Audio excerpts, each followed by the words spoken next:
Good morning, students. Happy New Year. How are you all? Hope you all are doing good. Okay, I am also fine. Very glad to meet you again through this video. Okay, students, in commerce we have completed 25 chapters. Again, 3 more chapters are there, and again, next after finishing these 3 chapters, we can start with the revision. Okay, so the Companies Act. I think the one video I have sent in this same lesson. Okay, so again I am teaching you the same thing about the Companies Act. So first we need to know what is a company. The word company, or it is the word company, it is also called as corporation. We used to hear that corporate companies, isn't it? So this word corporate or this company, it has been evolved. This word has been evolved in which century? That not it is having more than 2000 years, okay, age. Before that 4th century BC itself, this word has been used in this world. Okay, there in Arthasastra, Kautilya's Arthasastra, we could see this usage, this word company, form of organization or the corporate companies. So why this company form of organization came into existence? Already they had the two types of organizations. The first one, sole trader organization. There the only owner is all in all. He is all in all because he has to invest the capital, and he has to manage the organization, and he has to bear the risk, or he has to enjoy the benefits. So he is everything, all in all, isn't it? And some limitations were there because of the limited capital. Only limited amount only can be invested by a single person. So in order to improve the capital investment in the organization, 2-3 members have been joined and they have started the next organization. That one is partnership firm. There two or more members, the minimum and maximum numbers were there for banking companies and other companies, isn't it? So they join and they start one organization. So that organization, the capital may be a little more than the sole proprietorship organization, and they can have one more person or expert person to manage the business, and they share their profits among one ratio, either agreed ratio or equally or capital ratio, whatever they wish. And they have to write a deed, partnership deed, or it is called the agreement between among the partners. So as per the agreement, they have to run the organization, the partnership firm. Okay, then still there was some the limitations because of the unlimited liability. In these two organizations, the liability is unlimited. If the business debts are more than the private, more than the business assets, then the partners are liable to pay that debts from the assets of their own, because their own assets are also included for paying the debts of the firm. So that is called unlimited liability. Okay, the liability is not limited with the amount invested by the person in the organization, but it is unlimited. Their private assets are also included to pay the business debts. Okay, that is one of the reason that the company form of organization came into being, because this one is removing those liability, those limitations. One is that unlimited liability. So here they have only limited liability.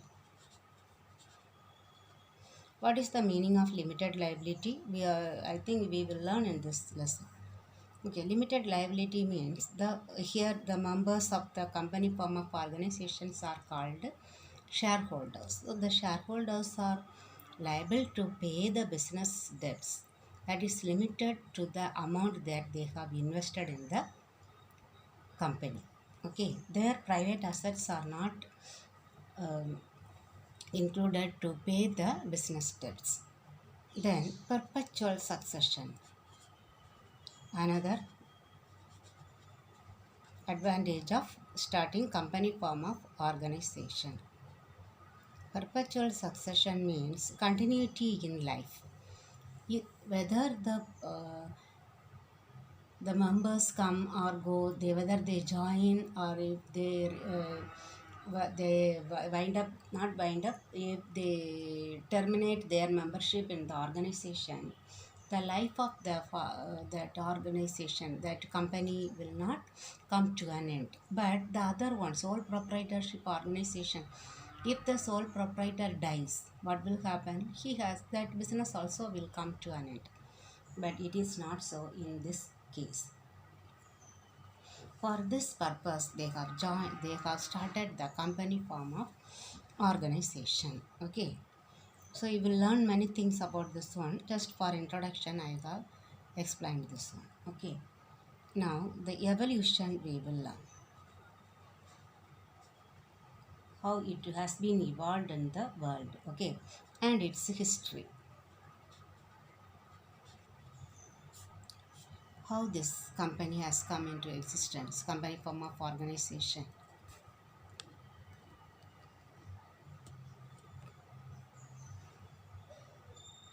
Here this in India we have heard in the that 1600.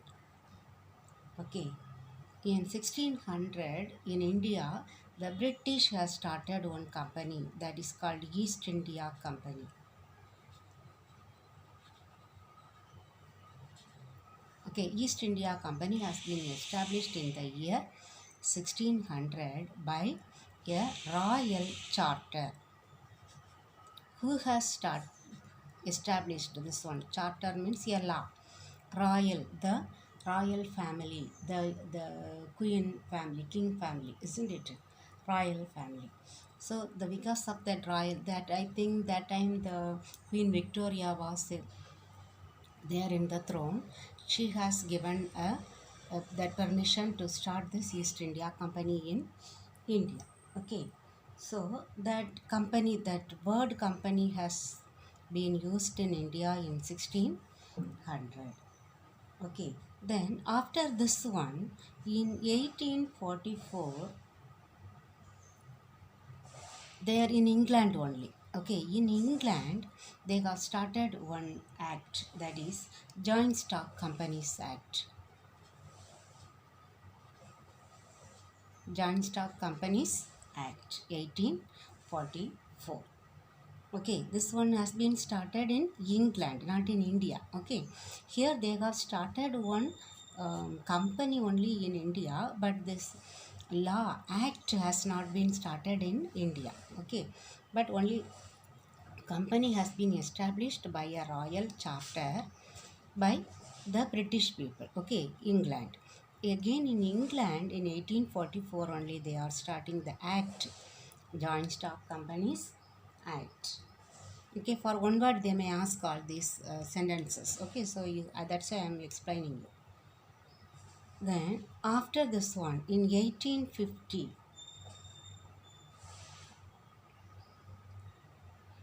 they have taken this English joint stock companies as the base.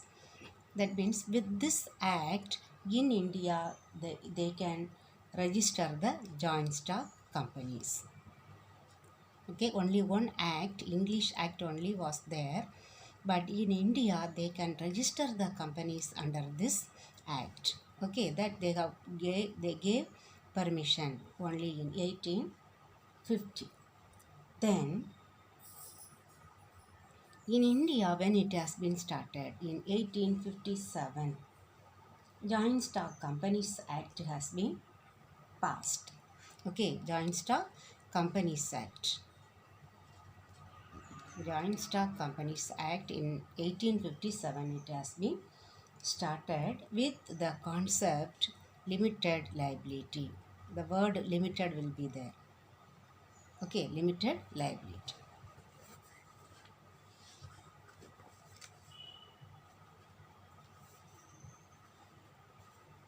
Then in the next century, in 1913, that Indian Companies Act has been started. Okay, in 1913, Indian Companies Act has been passed. Okay, so here that means before independence they have started one act, they have passed an act, Indian Companies Act 1913. So this one before independence.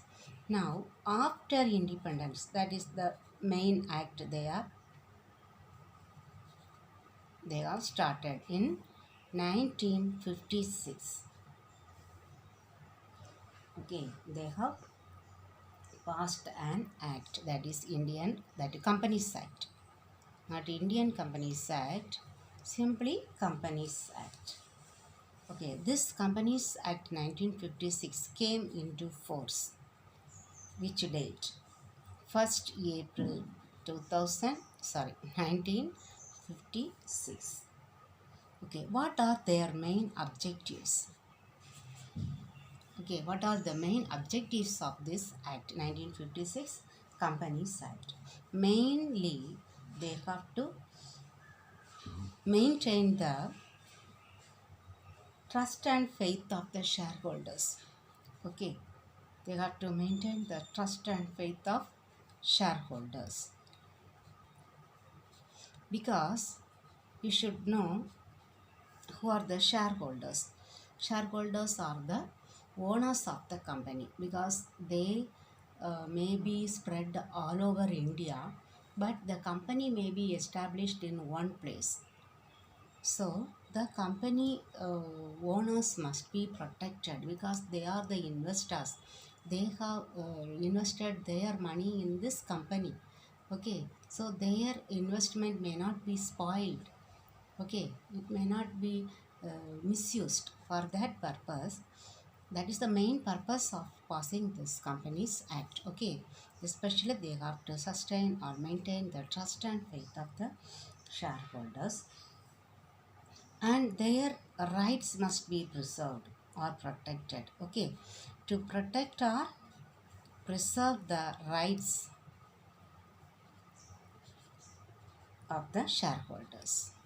Okay, they have many rights, so those rights must be protected or preserved, or it will be violated by the directors or by the management. Okay, so that is the another main objective. Then all the activities must be controlled. No person can misuse his rights, especially the managers or the directors, those who manage the company. Okay, so all the activities must be controlled. To be controlled,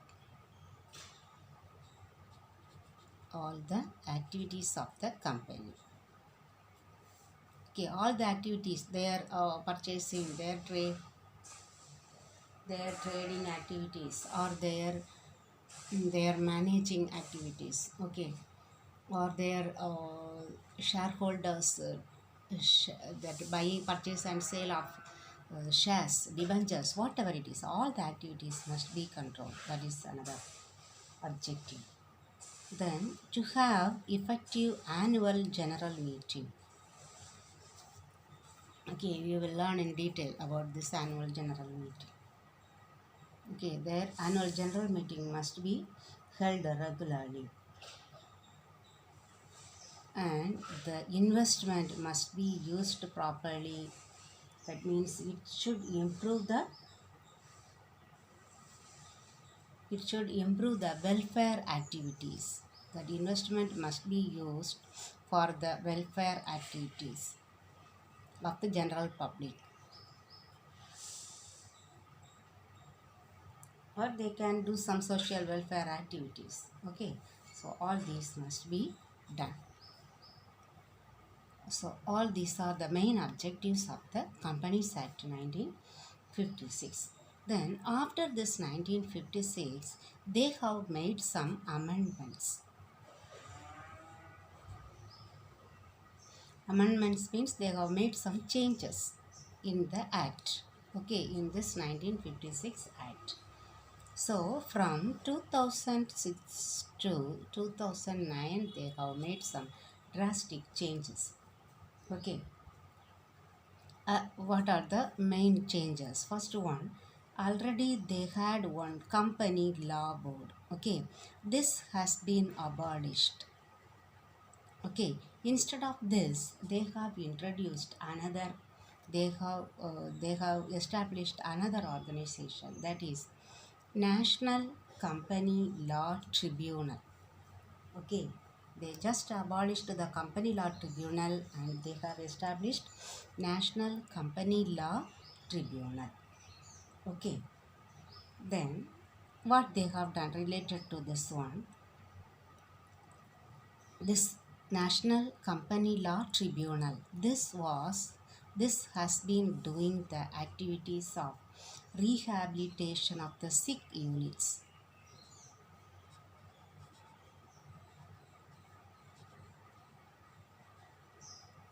Sick units means any units those who earn continuously loss without gaining anything, without earning profit. If they suffer loss, if they incur loss continuously for many years, they are called sick units. These sick units will be rehabilitated. That means they will do some like maintenance work that we do for the repair machine. So they may do some rehabilitation work. For that they may need to spend a lot of amount, isn't it?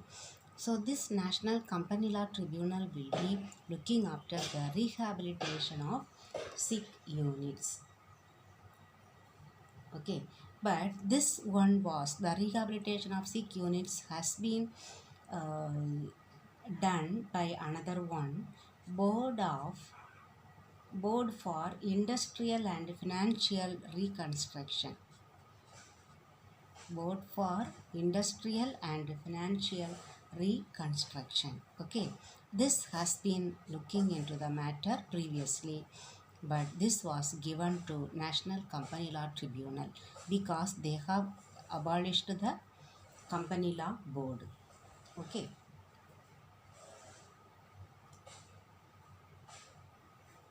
Then next they have introduced in after 100 years 2013 they have amended. Okay, and they have passed the same act. Okay, 2013 Companies Act 2013. Here they have made many amendments that we will see. What are the changes that they have made in the Companies Act?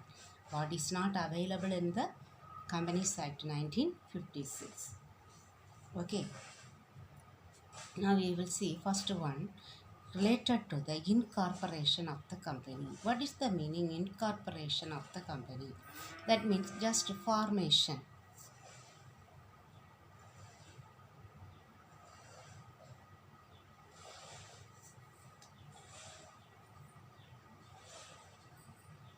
Formation of the company. Okay. First one related to the types of companies. There already we had only two. Okay. Now under this 2013 Companies Act, we have three types of companies. Okay. The old one was limited company, public company, and private company, isn't it? Now one person company is there. Okay, one person company. This is the new thing. Okay, one person company. Before, a single person cannot start a company. At least to start a private limited company, they need at least two people. Okay, there is no one person company, but now they have started one person company. Okay, one new type of company.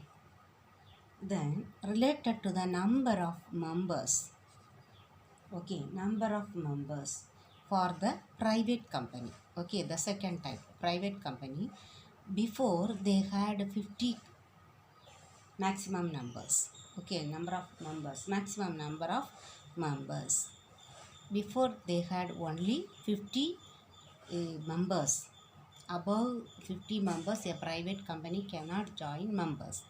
But now they have increased that one to 200. Okay, then related to the commencement of business. Commencement of business. Before we have studied the government companies or the public companies have to get the commencement of business, certificate of commencement of business. Only getting that one they can start the business. Okay, now they have said any company which is having share capital has to get the commencement of business to start the business of the company. Okay, so they should get the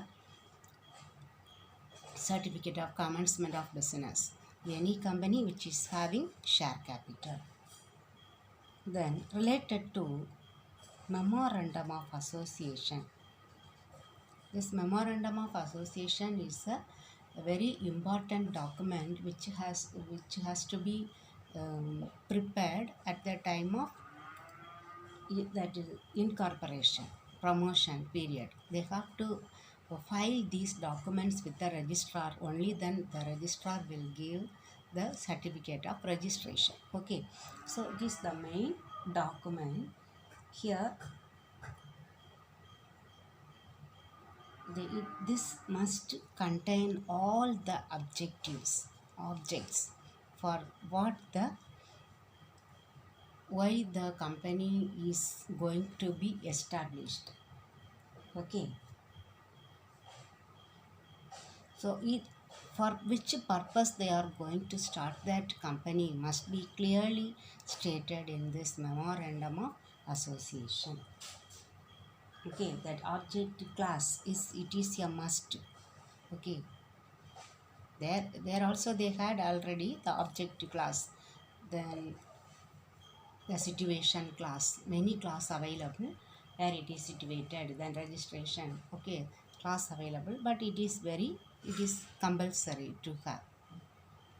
Okay, then key managerial personnel.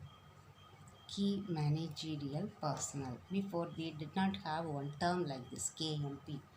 Here they have introduced in the section 251.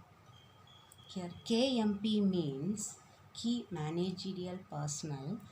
This one consists of the CEO, Chief Executive Officer, or the MD, Managing Director or Manager. Okay, or Company Secretary. Okay, Company Secretary, or whole-time directors. Okay, or even Chief Financial Officers. Okay, all these people related to them, who has been appointed and what is their qualification, their their uh, their objectives, what they have to do, what is their responsibilities, their duties, rights, everything must be stated in this act. Okay, key managerial personnel details should be submitted.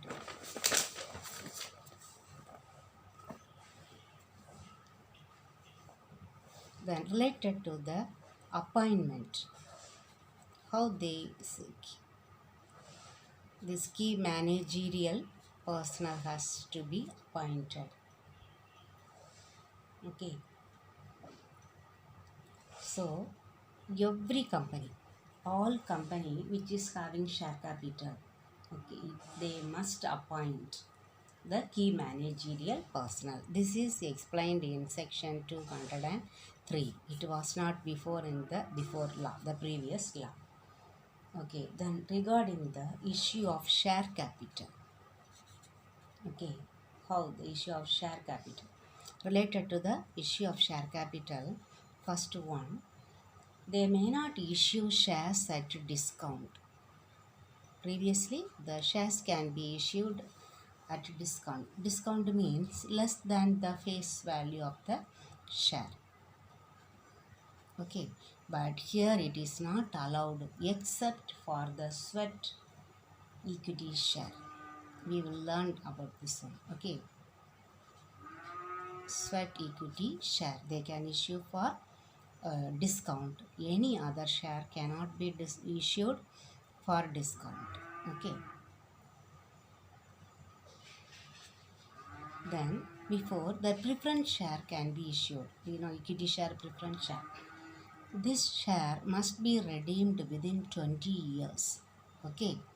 But now this preference shares can be issued for more than 20 years with some condition only for some organization. What are those organizations? That for any infrastructure project. Okay, infrastructure project, but they have to give a certain percentage. Okay, they have to redeem a certain percentage of share as per the wish of the shareholders.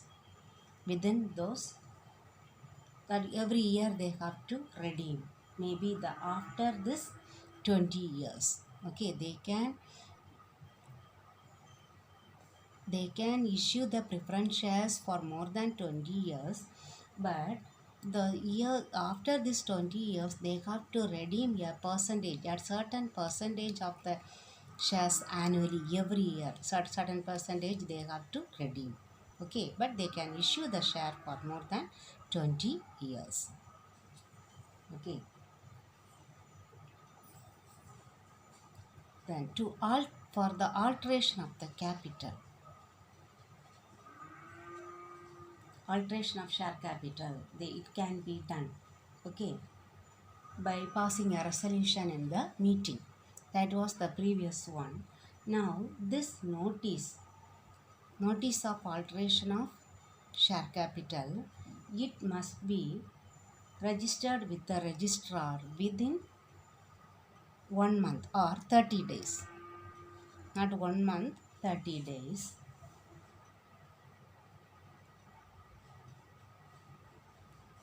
Okay, within 30 days they have to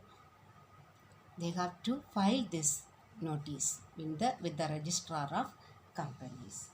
Then related to the division of shares or consolidation of share.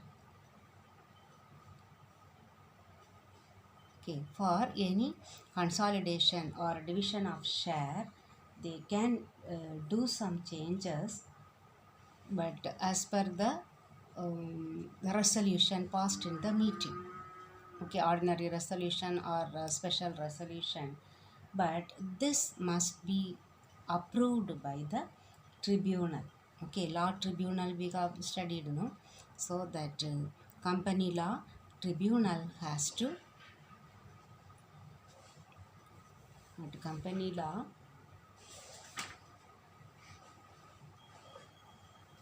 national company law tribunal.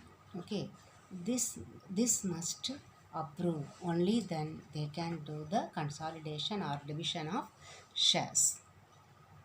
Okay, so then the next heading we will learn in the next class. Okay, that body corporate, for how to form the company. Okay students, thank you very much.